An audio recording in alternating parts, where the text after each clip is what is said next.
Today we will see the work done by a double acting reciprocating pump. In the previous lecture we have seen the work done by a single acting reciprocating pump. Now we will see the work done by a double acting reciprocating pump. So what is basically the double acting reciprocating pump is, on both sides we will get suction and discharge. Okay, so assume that this is the schematic I have drawn over here. So this is the piston, cylinder. There is a piston which is reciprocating inside to it. So as the piston moves over here, I'll get the suction and discharge on this particular side. As the piston moves over here, I'll be getting suction and discharge. Like when the piston moves from this point to this point, here the suction will be happening. At the same time, here the discharge will be happening.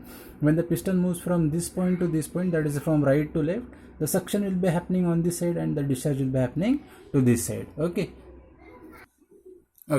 So now whenever I want to find out the work done, first I should find the theoretical volume getting displaced, or theoretical.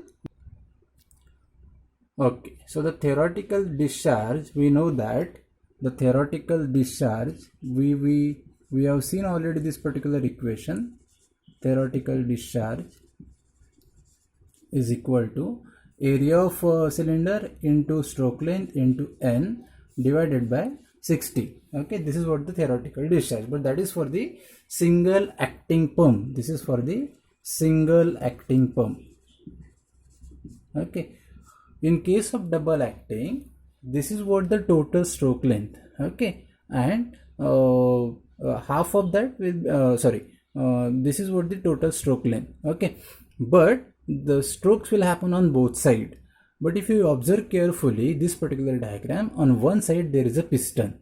Okay, so we cannot take directly the what is this particular theoretical discharge is equal to ALN by 60. We need to consider this particular piston rod as well. Okay, hence we will be deriving this particular discharge as follows, or the work done as follows. So here you can see I have written A is the cross sectional area of cylinder, L is the length of stroke, N is the speed of crank in RPM. Okay, also I will consider the AP, where AP is the area or cross sectional area. It is basically, so it is a cross sectional area of piston rod. Okay, so on one side of the piston, I need to deduct this particular area of piston to get the actual area. Okay, so now if I want to write the theoretical discharge, this theoretical discharge will be theoretical discharge will be for one side. If I say this is what, so assume that the piston is at this extreme end. So this is the stroke length into the cross sectional area.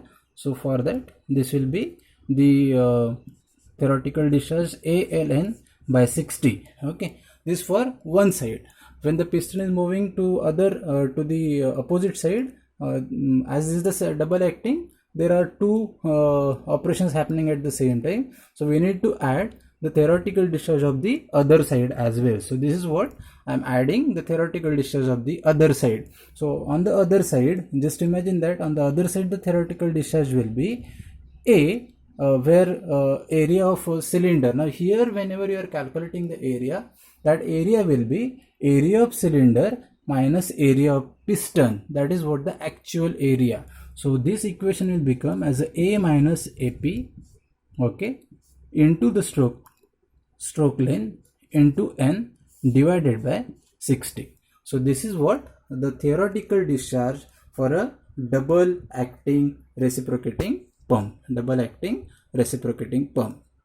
So this is what the theoretical discharge for double acting reciprocating pump. Okay, so this is what actually the power. So further, if I want to simplify, this equation will be simplified something like this.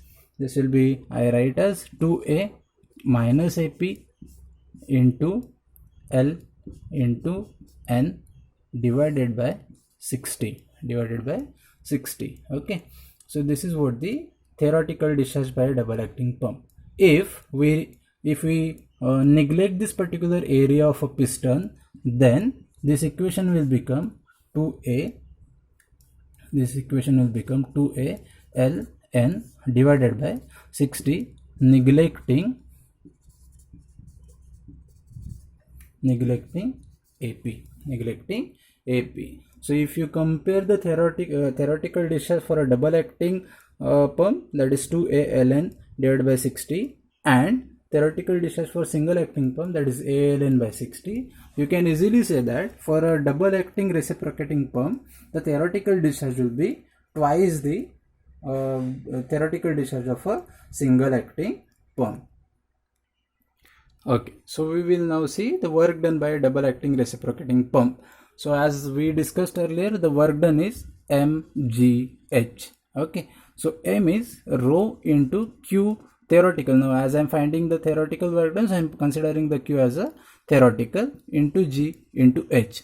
Okay, now this q will be, I replace with this particular thing, that is for theoretical discharge for a double acting pump, that is q theoretical. Basically is what the q theoretical is, a ln by 60 into a minus ap ln by 60. So I put the same equation over here, that is rho into a ln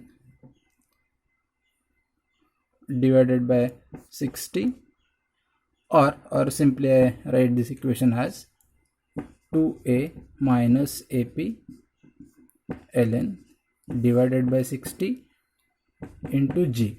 Now this h, as we seen earlier, this h will be hs plus hd, that is addition of suction and discharge head. Okay, so this is what the work done or the power required by a double acting reciprocating pump.